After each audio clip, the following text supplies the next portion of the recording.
Hello and welcome to the final episode of the Pretty Girls Club in 2023. Woohoo! Cheer, quick.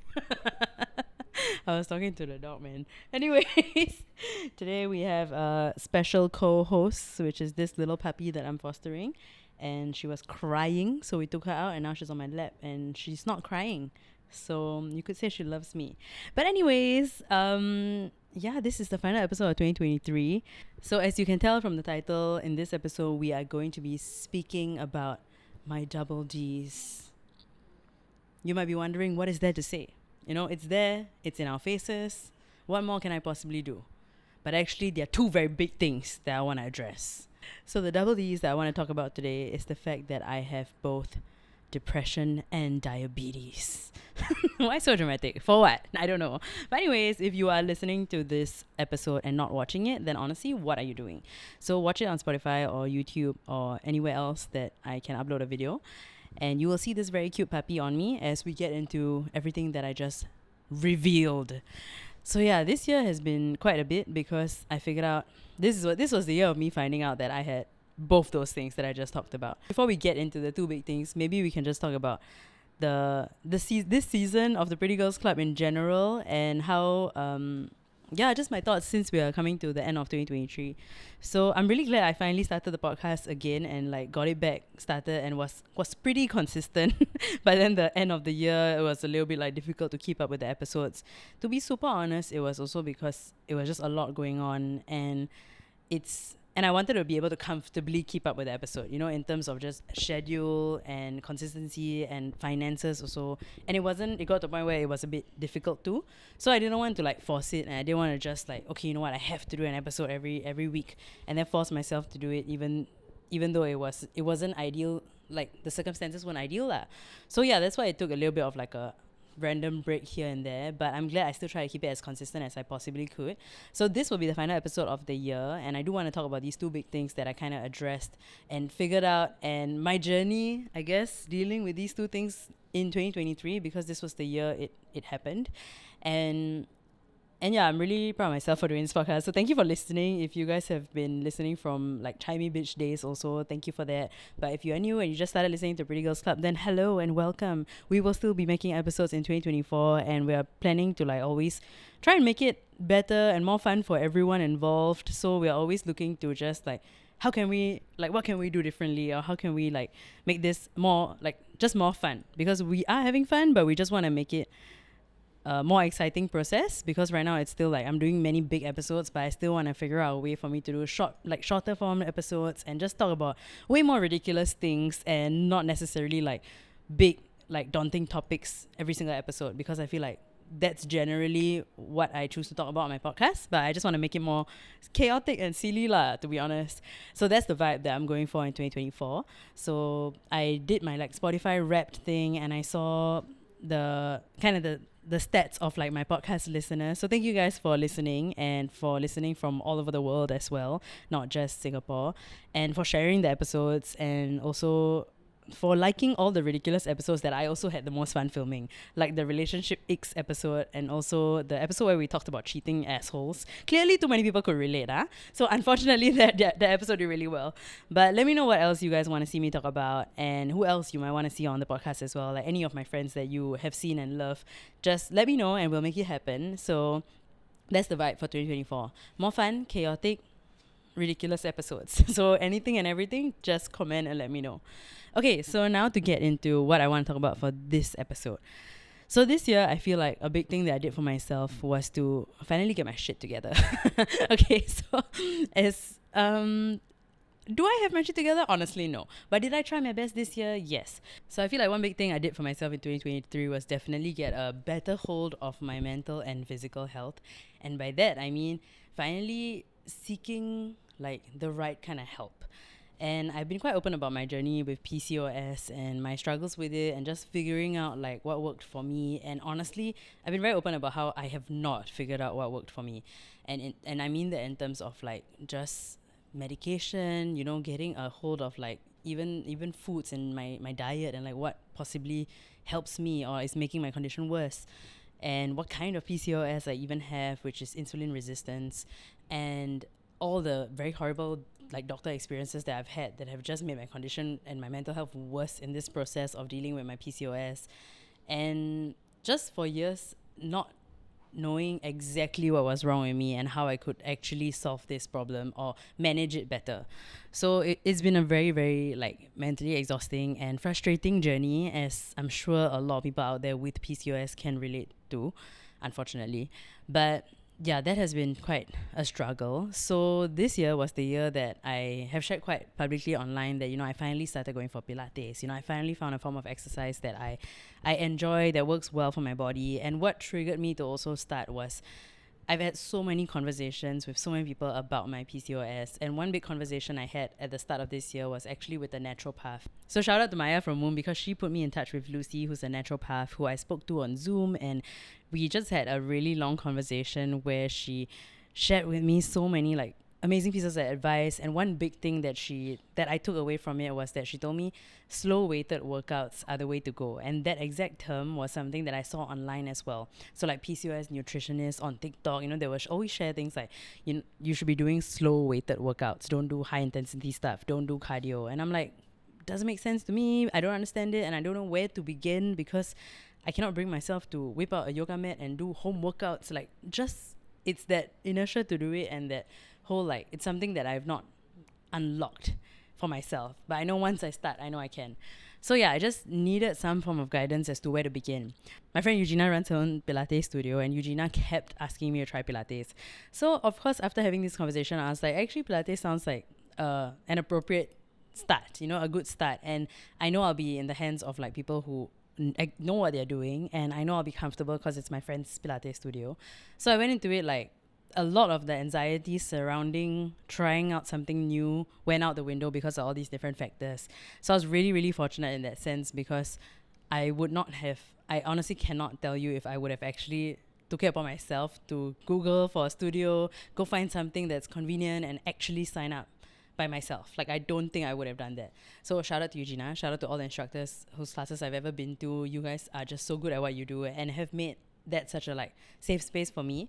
So yeah, I'm glad I had a conversation with Lucy, and she recommended Pilates. So I started doing it in around May, and I started doing it regularly, I think June, July.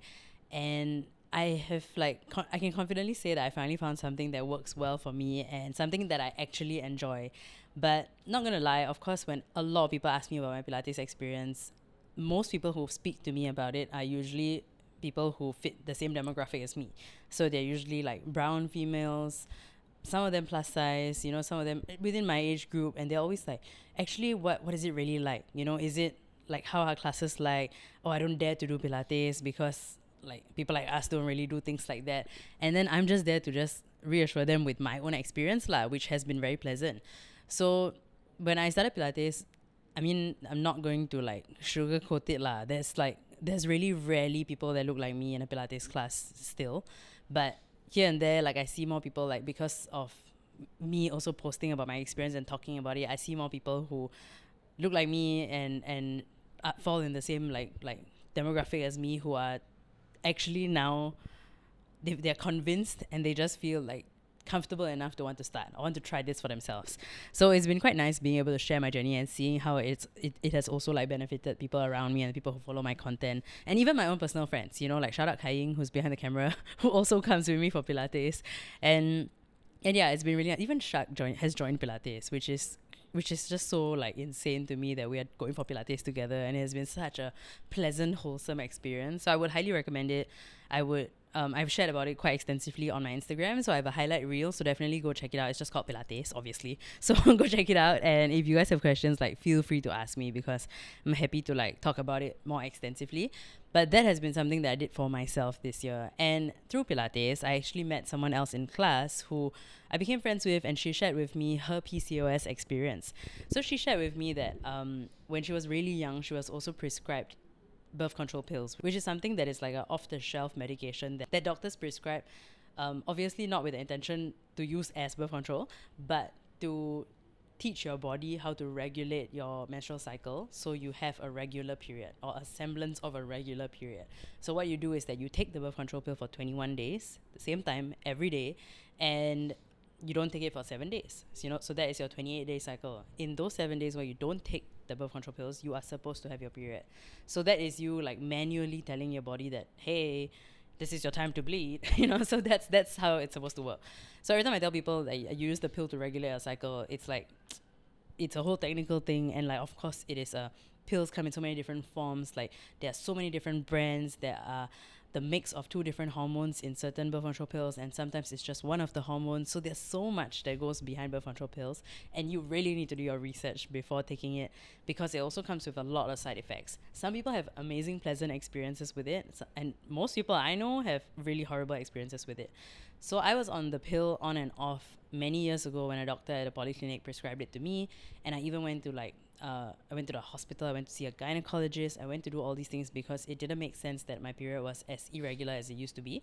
So after doing all these things since I was a kid, like since I was in poly, like my late teenage years, it was just so exhausting. And the one thing in common was that every single doctor mentioned birth control pills as a solution, and no other solution other than me losing weight. And they also asked if I was really stressed and told me to stop being stressed. So those were the three things that just kept happening everywhere I went, no matter who I went to, no matter what kind of clinic or hospital I was at. And it was just really exhausting hearing these things, because you just feel like it's a me problem lah. I just need to fix this lah. It's a me thing. Medication also cannot help me, and I'm doing something wrong. I'm doing everything wrong. So that sends you to a spiral. So one of the big side effects when you take the birth control pill is that for certain brands, the symptoms include weight gain, which to me was just so ironic, because I'm getting told to lose weight or try harder to lose weight, but then I'm put on a pill that makes it 10 times harder to lose weight. And 10 times is like, it could be more. It's possibly more than 10 times. But it was just so exhausting to feel like everything I'm doing is not working, and no matter what I do, nothing will work because the pill I'm taking is working against me, even though it's supposed to help one aspect of my life. So it was just difficult to figure that out on my own. And it also matters what brand of pill you take, because some brands work really well. And if you swap a brand one day, like 1 month you run out of that brand and you want to try something else, you could have like super dramatic changes in your body line, and it could just be because of the brand switch. So many years ago I was on the pill, took it for a few months, and then my body suddenly knew what to do on its own, and I was like, okay, great, I can get off this pill.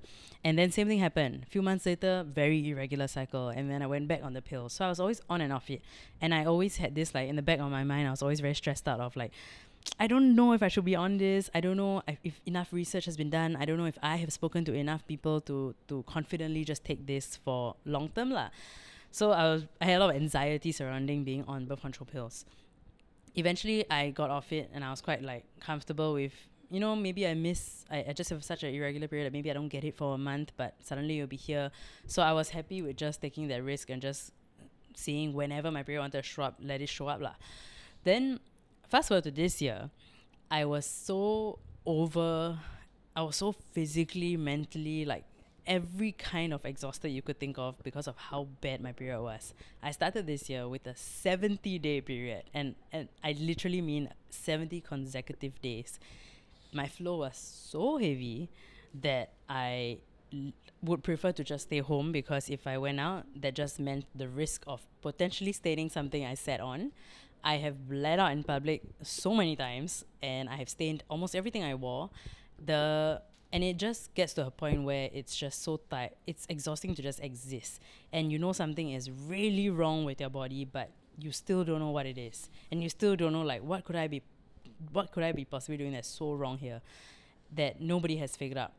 So that's when I spoke to Lucy. We had that conversation, and she told me the one big thing that I really needed to go do ASAP was to get an ultrasound done. Because if I'm bleeding that long consecutively, something might be very wrong in my system. It could be a fibroid. It could be something that might need to get removed. It could just be really like dangerous. So that's when I was a bit like, damn, okay, I can sign up for Pilates. Sure, that's a lifestyle thing that I really want to like start doing and incorporate in my life, but I really need to get this ultrasound. So the problem with this my entire journey, and why I feel like it took so long, was that personally, of course, there was a lot of anxiety going into seeing a doctor and making all these appointments. It wasn't easy.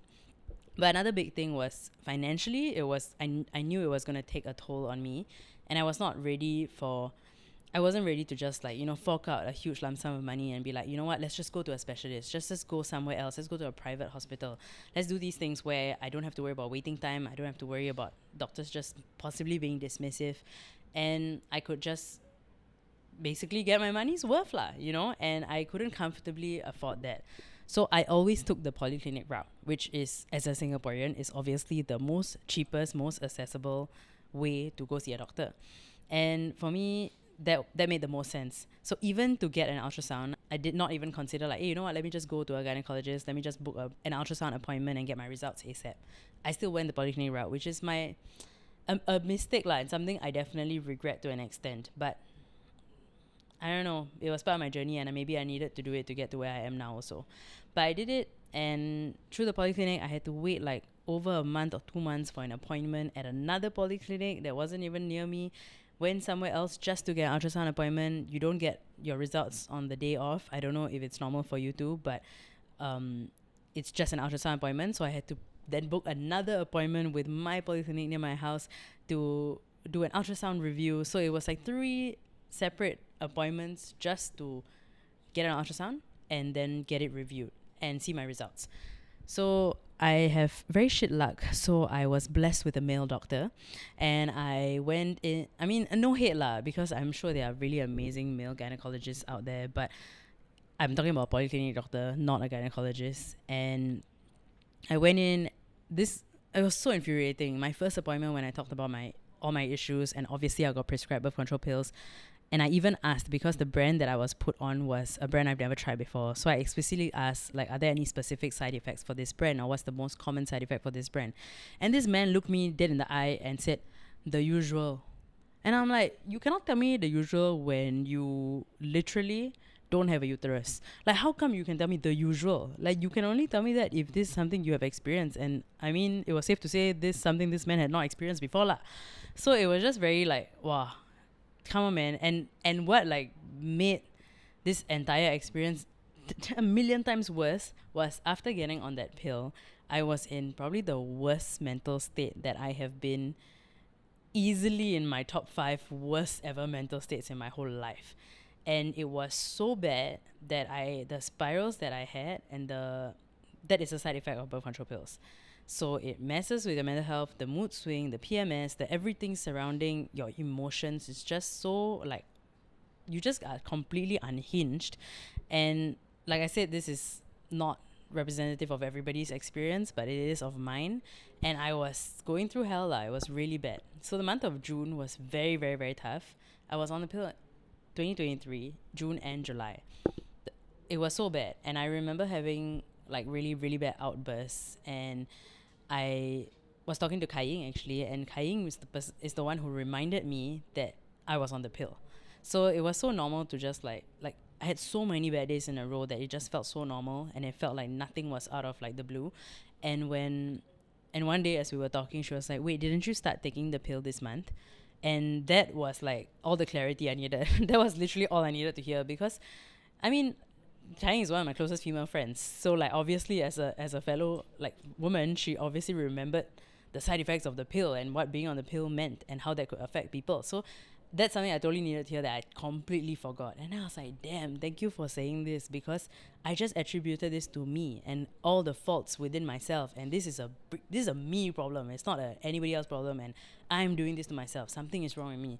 But now that I remember that I'm on the pill, I know that the pill is really causing me to be some level of like imbalanced and some level of just unhinged. And I cannot get my shit together, because this is fully affecting me. And I went into the month of July with the information of, okay, you are on the pill. Whatever you're feeling is probably just going to be heightened to some ridiculous extent, and you need to, like, I was just reassuring myself and talking to myself and like, you're fine, you're okay. Like, don't let this just completely send you on like a tangent and a spiral. Just chill out. Like, I had to like actively remind myself that. So after July, I was like, I really want to get off this pill. I know how it's affecting me. This is really bad. And when I say it's really bad, like trigger warning, my mental state was so bad that like the outburst included talking about things like suicide. And it was really, really, really like, it was a very difficult 2 months. So yeah, eventually I got off the pill. And usually when you get a prescription, it's like a 3-month prescription. So I did not take the last month. I'm like, nope, I'm not putting this pill in my body again. I cannot knowingly do this to myself anymore. Got off the pill, met that friend from Pilates who shared with me her journey about having PCOS and also getting prescribed the pill since she was young, and told me how she got off it because of very horrible side effects also. And then told me that she started seeing a specialist a while ago and it's been going really well for her. So she shared her whole experience with me. I'm so grateful that she was just so open. And that was like probably like my second time hanging out with her properly, and we just hit it off so well because of our mutual friend, and it was just all I needed in my life at that point.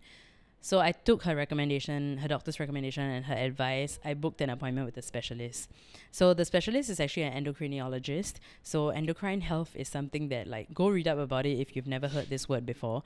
But it is, like, I learned so much just Googling it. So I went to this specialist, and when I was in the waiting room, I realized that her patients included a lot of men and a lot of like older men as well. So women of all ages and like middle-aged men.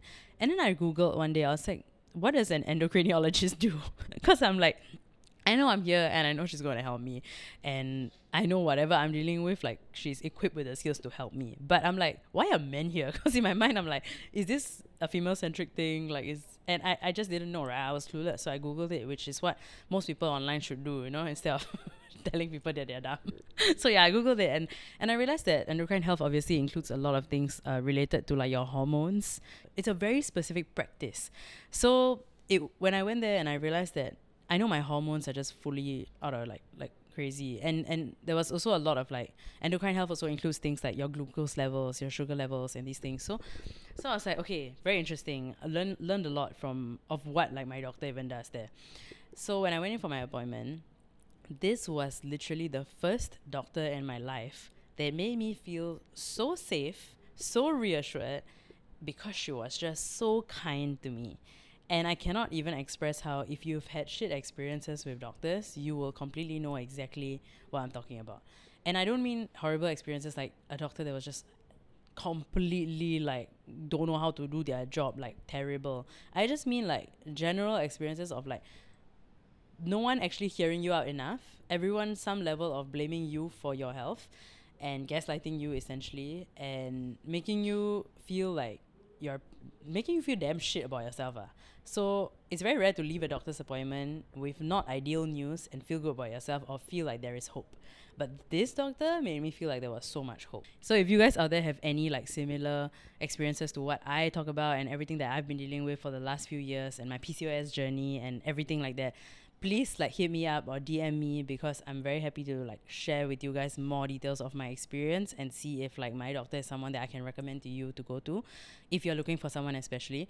But yeah, so it was just so a crazy eye-opening experience, because I went there and I'm like, damn, this is how I should feel after an appointment. I should feel like there is hope, and I should feel like there is somebody that can actually help me out there, and I shouldn't feel helpless.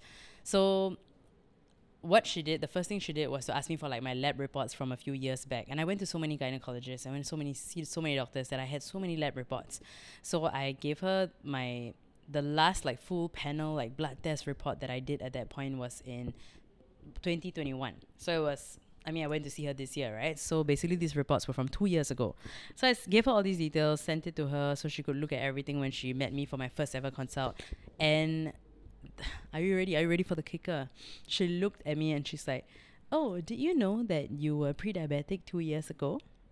And then I'm there like, I'm sorry, what? I did not know, because nobody told me. And that like messed me up. I was so upset because of the amount of energy, time, effort and money that I spent, and all the polyclinic visits, all the referrals I got, actually going to a hospital gynecologist full on, because I got so tired of like getting no proper help, and seeing a gynecologist repeatedly, running all these tests, and then getting told 2 years later that like I was already pre-diabetic then and nobody told me. And then you see like freaking HPB government campaigns, ads everywhere saying like, oh, go check if you're pre-diabetic. I'm sorry, but apparently I did and nobody told me. So that was like really infuriating to hear that. And I know it's something that was already in my genes, like both my parents have it. So I know this was something that like was a concern in my life and something that I was some level of predisposed to lah. But it was just, saw the doctor so often that you would think this was information I would have already had. So that was really upsetting. And she ran all the same tests again. So she's like, okay, so it's been 2 years since these results. Unfortunately, you might already be in the diabetic range because it has been 2 years. So she was obviously very, very like practical and real about it, and she didn't sugarcoat anything. Get it, sugarcoat, because diabetic. But but you know what I mean, like she was really real about it, but she did it in such a kind way that I'm like, wow, I appreciate you being so straightforward without like this making me feel shit about myself at all. So that's a very like special skill to have to be like that good at your job, that you're delivering bad news or like less than ideal news, but you're still doing it so well that someone doesn't feel like there is no hope.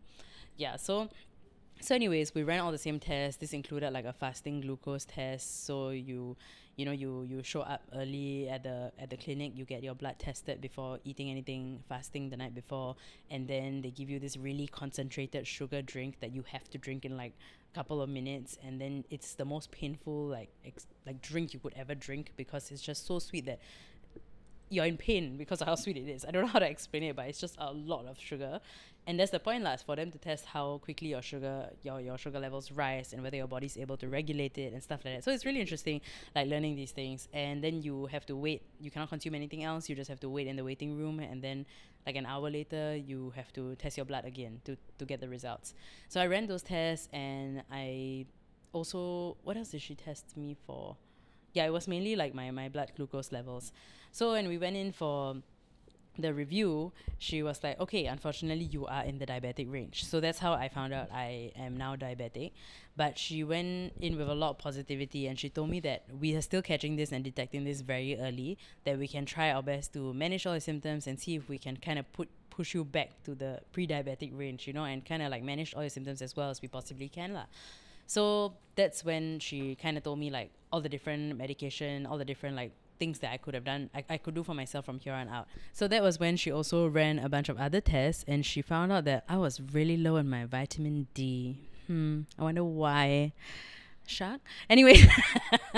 And then she also told me that my sugar levels, everything, she ran through all that with me, and then she prescribed me with Ozempic. So here's where it gets interesting, because Ozempic is a medication that I've heard of online, and I've heard that a lot of Hollywood celebrities abuse Ozempic to lose weight. Ozempic is a diabetic medication, but a lot of people use it and abuse it to lose weight. So it got a bit like interesting to learn more about the medication and what it's actually used for. So now that I am diagnosed with diabetes, obviously this is a form of medication that I can take lah, and my doctor is ready to prescribe it to me. But even without diabetes, and if I just went in for my PCOS, certain doctors are actually really confident to prescribe Ozempic to patients with PCOS just to help them with like their PCOS symptoms and weight loss also, because weight loss helps a lot of PCOS, especially if you have insulin resistance and you're like me lah, you are dealing with like not the struggle of not being able to lose weight no matter what you do, because all the symptoms of what you have are just working against you, and you need some level of medical help to shed the weight off already, because you are doing your best. So that was the state that I was in. So getting prescribed with diabetes was definitely not my bingo card of 2023. So that was just like, oh damn, that's a shocker, But was I really that shocked? Not really. I was just a bit shocked, because I should have known. Somebody else should have told me by now. But anyways, so we she put me on Ozempic in late August. So that's when I started the medication, and she told me a lot about it. So it kind of works a bit like an appetite suppressant. So you will generally, like when you start getting on the medication, the meals, your appetite is just way smaller. You just get full faster. And it also works to, like, you inject yourself once a week, and it helps you regulate like your sugar levels for that week. So you need to listen to your body really well when you're on this medication, because a lot of the side effects, the big side effect is, for me especially, was nausea. So it makes you very pukey. And when I first started taking it, I remember being out just having a meal with Shak and another of our friends, and I sat there at dinner, and it's like one of my favorite cuisines. We were eating Thai food, and I was just sitting there like, I need to leave this place right now because my head is spinning. Something is wrong with me. I'm just so lightheaded and I cannot eat. Like, I cannot eat anymore. And we were barely halfway through the meal. And I'm like, what's wrong? And I was just consuming like a normal amount. And because I wasn't home, I didn't serve myself the portions, right? So it was just like the normal portion size at a restaurant. And that was like way too much for me. So obviously, since being on Ozempic, my eating habits have changed, and I've been more conscious about just what I put in my body and making sure I hydrate more, because I'm very, very, very dehydrated. I'm a thirsty hoe, okay?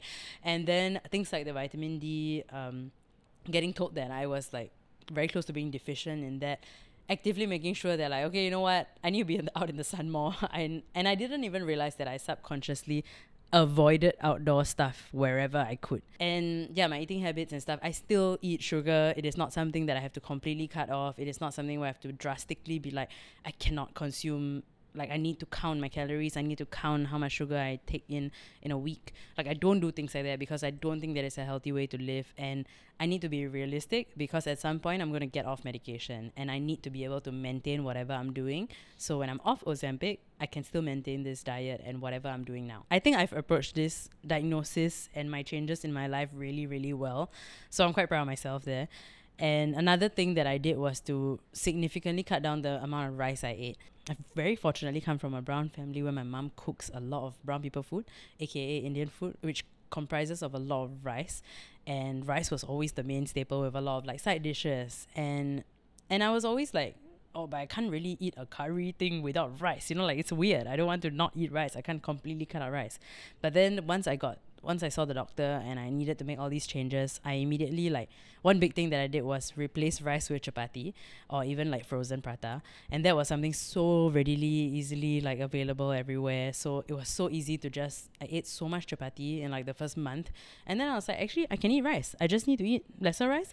So my portion of rice would be like half of what I used to eat, but I still would eat the protein and everything else. Oh, and speaking of protein, that was something that I needed to like increase my intake on, because my doctor was just like, once you're on Ozempic, the issue, or like a trap that might happen would be that I seem like I'm losing weight, but in reality I might be losing muscle mass. So she was very like clear about how you need to make sure you exercise consistently, you need to keep it regular in your life, you need to also make sure that your protein intake doesn't like that is still maintained, and whether you're cutting down things from your diet, you still need to make sure you're eating well, because losing muscle mass is obviously not ideal. So yeah, eventually I went in for like a 1 month review, and then I went in for a 2 month review and 6 week review. So I went in for a couple of reviews, and I have been doing so well. So I'm really, really proud of myself, because when I first went in for my review, I did lose muscle mass. So that's when my doctor told me, okay, you really need to up your protein, whatever exercise you're doing. And when I told her I was doing Pilates, she was like, that is great. Like, that's one of the greatest things you can do for yourself. Stick to it. And everybody has been so like, Pilates is great, do it. Like, that's great. That's great for your condition. That's great for your lifestyle. You need to maintain that. So she told me that I lost a bit of muscle mass. So what I did after hearing that was to make sure that I increased my Pilates classes. So I typically go once a week, but since she told me that I lost muscle mass, I went twice a week. So then when I went in for my next review, she was like, damn girl, what are you doing? Because you gained so much muscle mass that you have more muscle than before even we started this. And I'm like, hey, what the heck? That's crazy. So I was doing really, really well in the 6 week mark when I went in, and she was like, you not only have lost fat, you have also increased your muscle mass, which is really ideal scenario. So that's when she was confident enough to be like, hey, you know, let's stick to what you're doing. Medication wise, I'm not going to increase your dose. Let's just stick to the dosage that I'm prescribing you weekly. And also exercise wise, try and stick to this, because twice a week it's really doing your body favors lah. So I just went in for my 4 month review at the start of December, and I lost a little bit of muscle mass, and I realized that was because it was difficult for me to book Pilates classes. So now what I need to do in my life is that if I cannot get a twice a week situation where I go for classes, I am going to make sure I do a home workout or do something, because I cannot rely on like a class availability, and that is such a gamble. And it is something that tried and tested works for me, and I know exercising twice a week is the perfect, like, it's a very comfortable frequency for me and my body and my mental health and everything. So if I cannot get a slot at a class, I'm just going to like figure out a YouTube home workout, and I'm going to start doing those things. But yeah, I went in for the review, and since I first started my medication, I have lost 9 kg, which is insane to me, because I have never lost weight in my life. And I don't know how to explain how I grew up so like normal average weight, and when I was young I was even like some level of underweight, and then I was always average, normal, everything, like all the health checkups and everything you do in school, everything was like average, which is exactly where I want to be. I want to be average as fuck, honestly.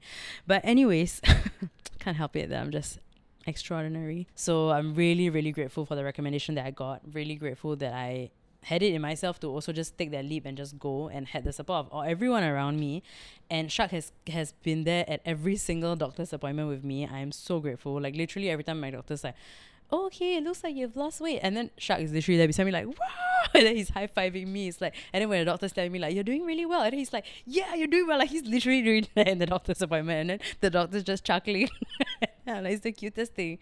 So very, very, very grateful. Obviously, I have like a lot of support from my friends, family, and yeah lah, I think this journey has just been, it's a journey that I'm still on, nowhere close to this journey ending, but I am going into it with so much positivity, and I'm very proud of myself. And I was of course very hard on myself, like on, like after Deepavali especially, I didn't really like cut down in terms of like snacking and enjoying like all the, obviously the amazing food that my mom prepared and all the stuff that we baked for Deepavali, all the cookies and everything. And I'm like, and I felt so bad, like as I was helping my mom bake, and I was trying cookies and eating all these sweets, and I was like, I think I'm regressing, I don't think I'm doing well. Like that kept replaying in my mind, and I'm very negative. So that I was just so hard on myself. And leading up to my appointment in December, I literally was telling everyone around me like, I don't think I'm doing well. I think I gained weight. I think like I'm struggling. And then like Shak also was reminding, it's not about the weight. It's not about the weight loss or anything. At the end of the day, are you losing fat and are you gaining muscle? Are you like maintaining? Are you doing what you can? And it's okay. You just started this journey. Everybody at some point struggles with anything. You just start like that, a huge life change like that. So it is normal and it is fine and it will be okay, and you have the right guidance. You are seeing someone that is really here to help you and has proven to help you.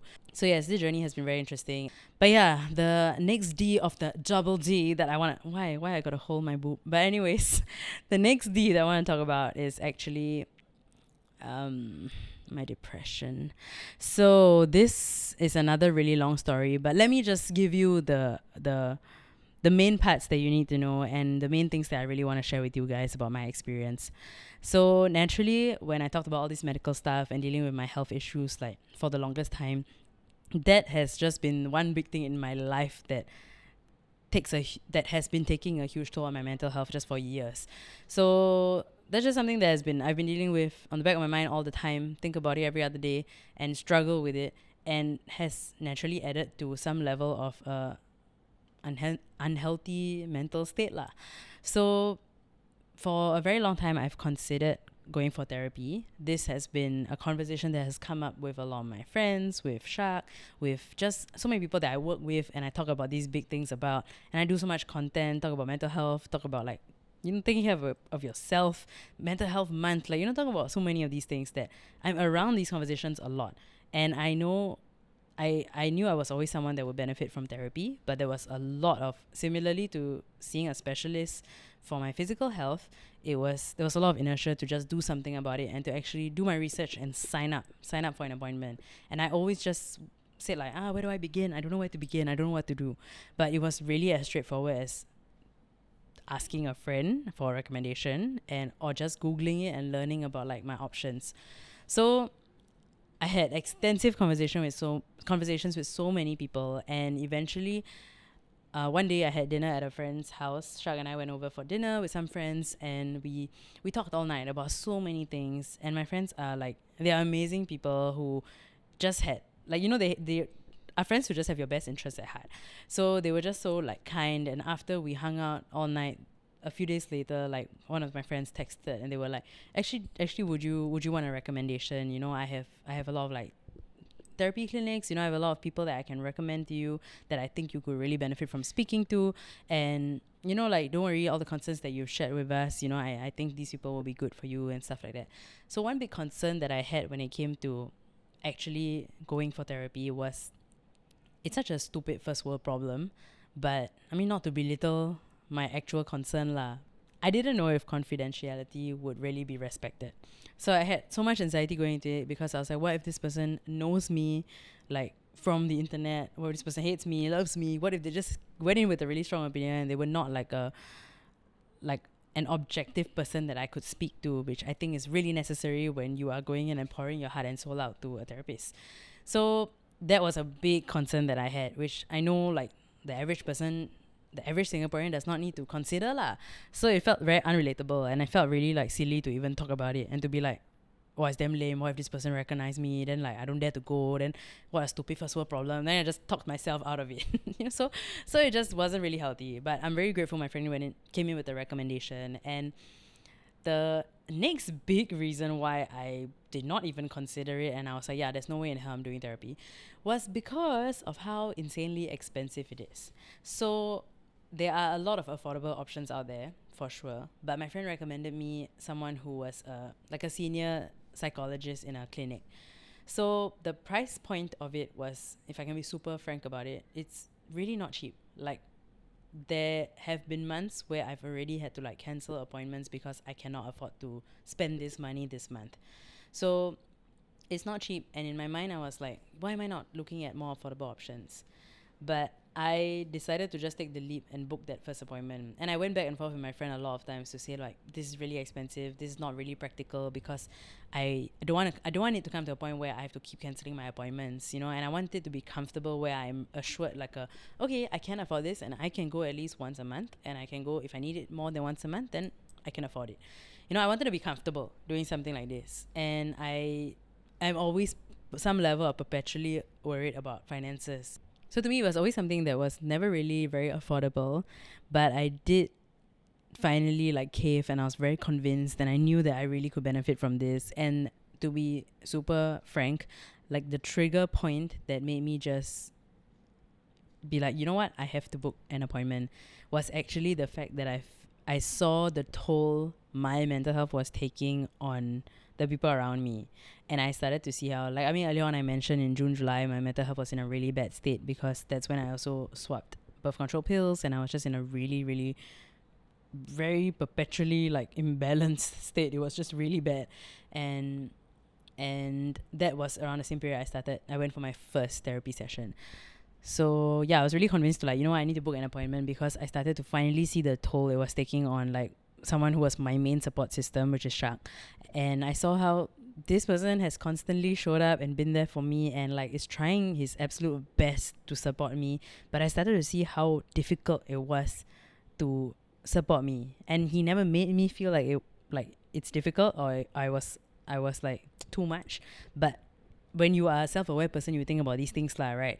So naturally I was like, I felt so bad, and then I started to feel guilty for going through the things I was going through, and even expressing how I feel. And I was like, that's also very unhealthy. I never want to come to a point where I have to like mince my words, and I cannot say like what I truly am feeling to my partner, so I'm like, yeah, I don't think it would be healthy if like I think the solution is to just, or maybe I shouldn't confide in Shak because I don't want him to be affected by my problems.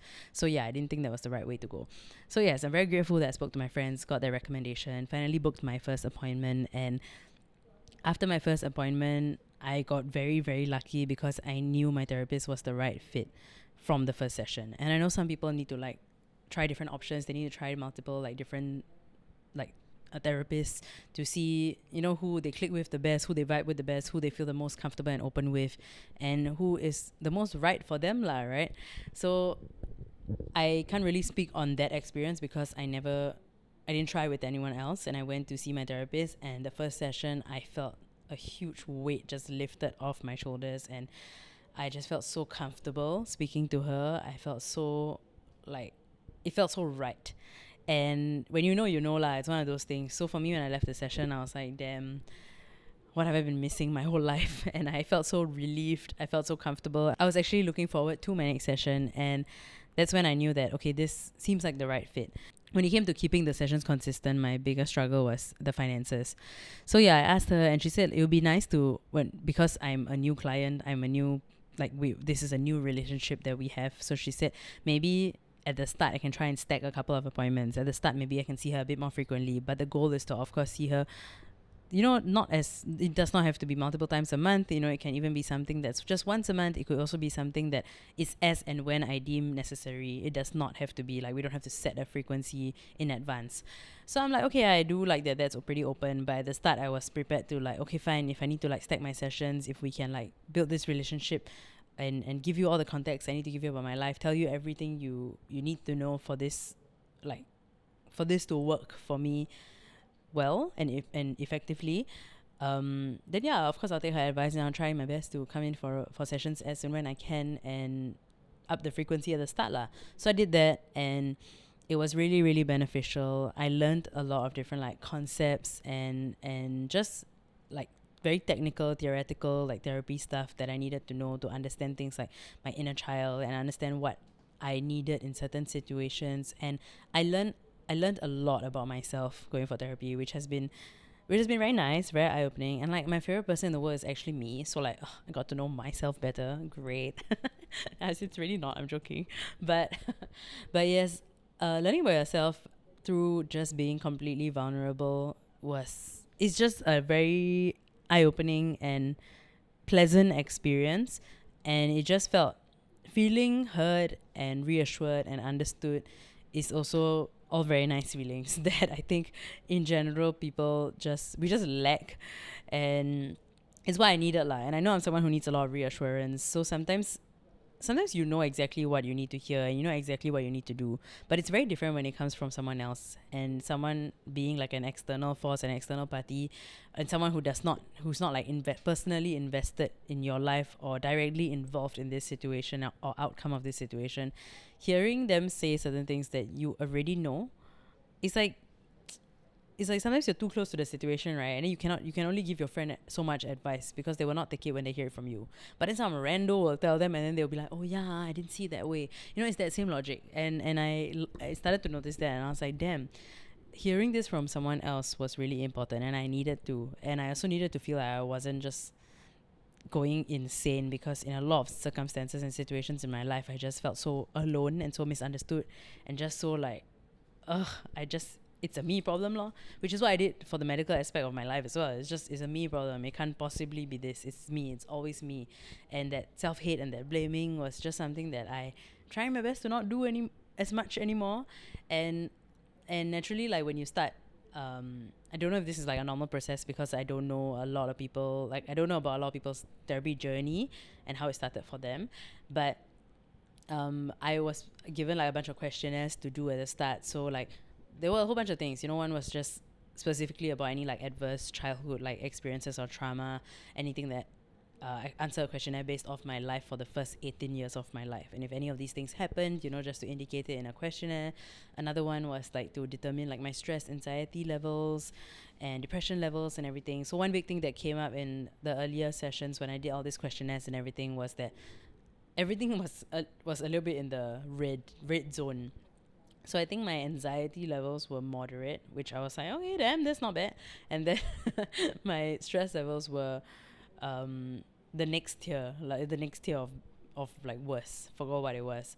And then my depression levels were like in the severe range. So getting told that was actually a very similar experience to getting told that I have diabetes, because in my mind I'm like, I knew it. It was just one of those like, I knew it. I never wanted to use the word depressed ever in my life because I see how so many people trivialize it. And I was very like conscious about I don't want to use this word unless I know it for a fact.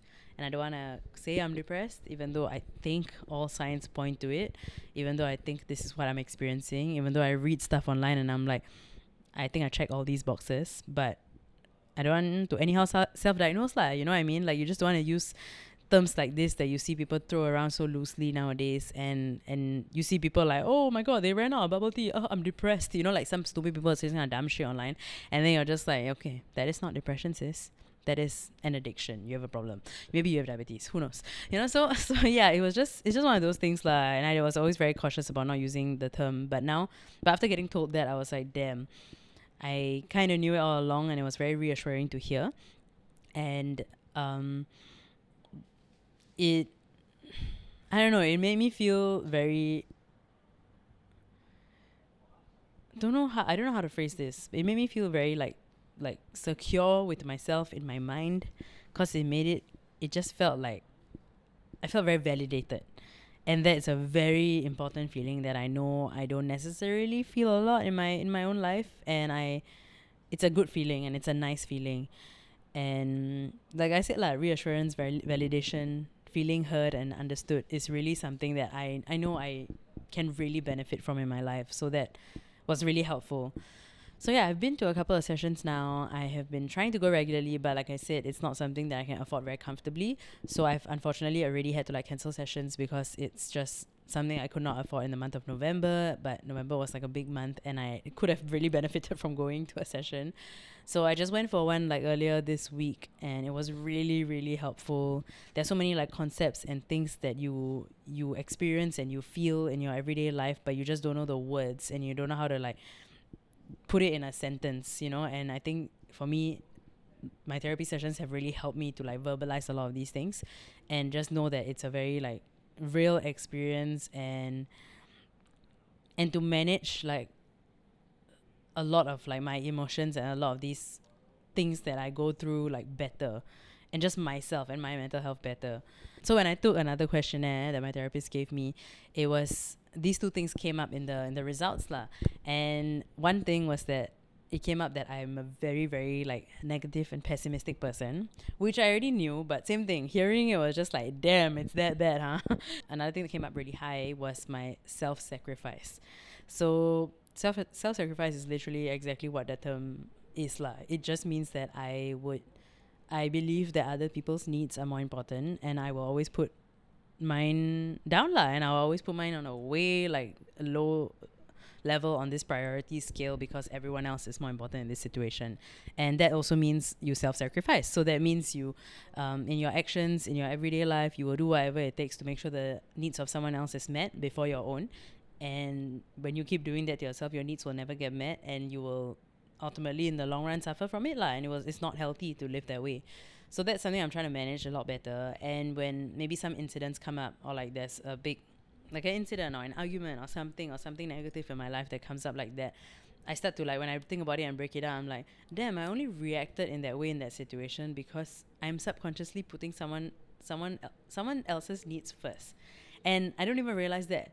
And it's just so like, when you break it down and think about it, you're like, damn, I really display the self-sacrifice, the negativity in every single aspect of my life. And I started to notice it a bit more. So like, even sometimes on a day out, like when I started to do things like, for example, there's a line of just being helpful and being like doing a favor for someone else, and crossing that line means you're doing this at the expense of yourself and at the expense of your own time, your energy, your vitality, you know, everything. So now I'm like, I'm able to determine that better, and I know when it's okay, yeah, you know, I'm able to do this favor for someone, I'm able to run this errand for someone, and it doesn't take too much of my day, my time, and it's something that I can afford to do. And I mean afford not in a financial sense, but I mean in every other sense, you know, time, energy and everything. So now I'm able to do that better, and I really used to be very like, yeah, okay, like, take my needs, flush down the toilet bowl, don't care, nobody needs to care about my needs, you know. I used to be like that. So I feel like now I'm prioritizing myself and my needs better, and that also means saying no to a lot of things, prioritizing things like alone time, me time, just being with yourself, prioritizing things that make me happy. And that has been very helpful to put into words. Like, I've never actually used the term self-sacrifice, or I would never say that's something that I did, because that felt like, no lah, I would never think of calling it that. I would just think it's just being helpful and just being thoughtful of someone else, but I was doing it way too much at my expense lah. So yeah, learning these things and knowing this about myself, and knowing these things and knowing what are some counter things that I can do in those moments, what are the emotions that I feel, you know, what are some things that can help these things. And that has been really helpful lah. And I truly enjoy my therapy sessions. I look forward to them, and I'm just like at a point where I want to like work even harder so I can comfortably afford it when I need to.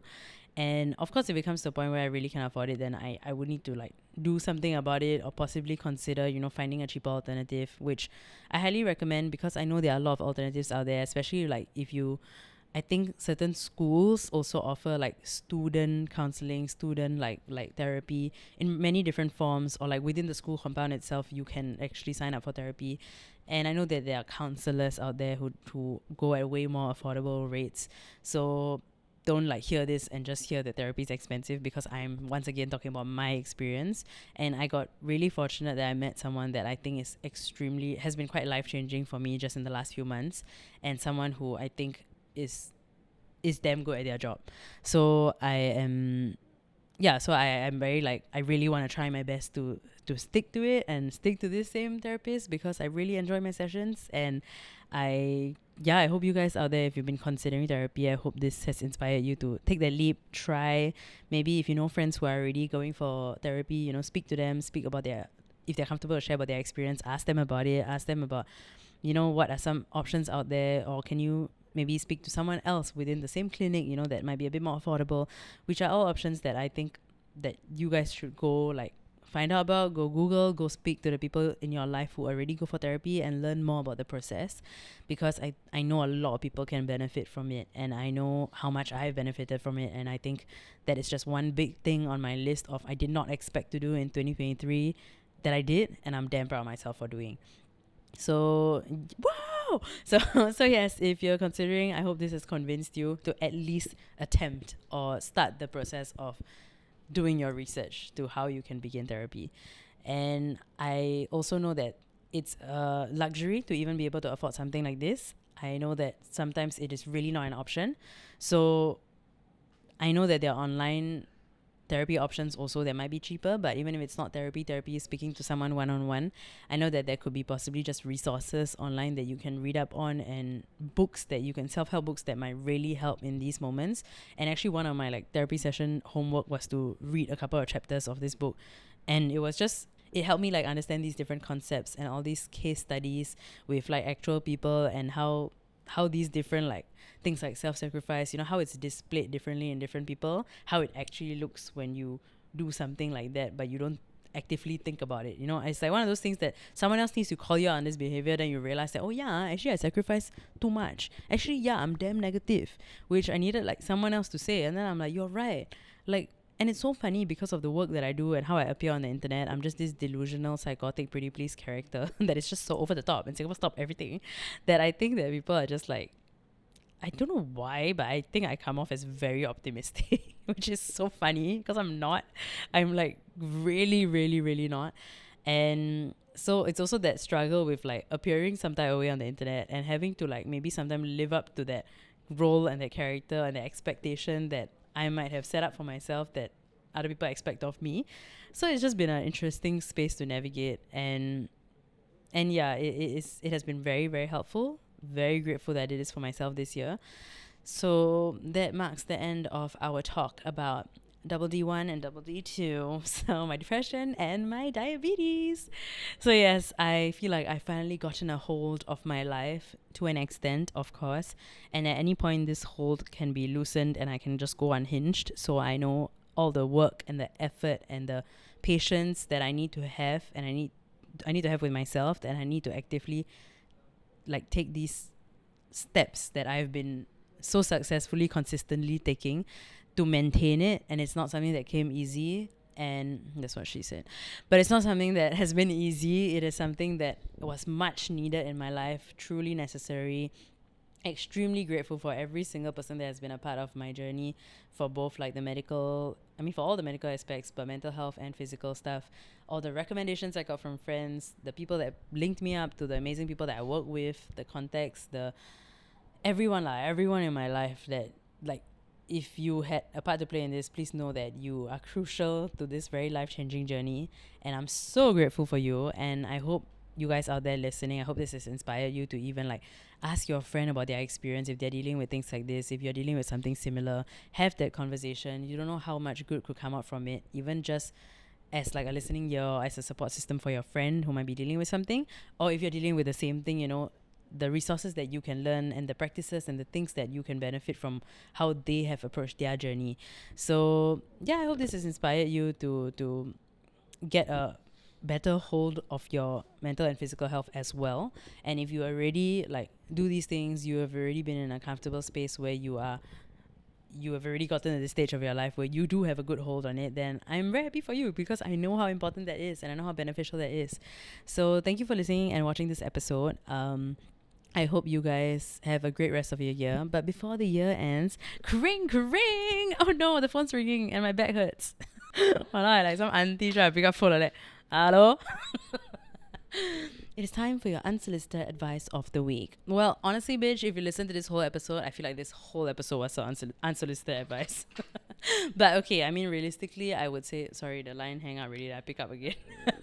But I would say, really take time and think about what you need to do for yourself. And it's so funny because we're approaching the end of the year, and naturally it is the time where people think about New Year's resolutions. But really, fuck that shit.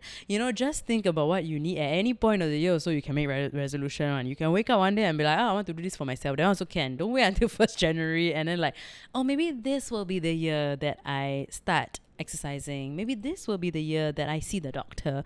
You do not need the date to change to do these big things that you need to do.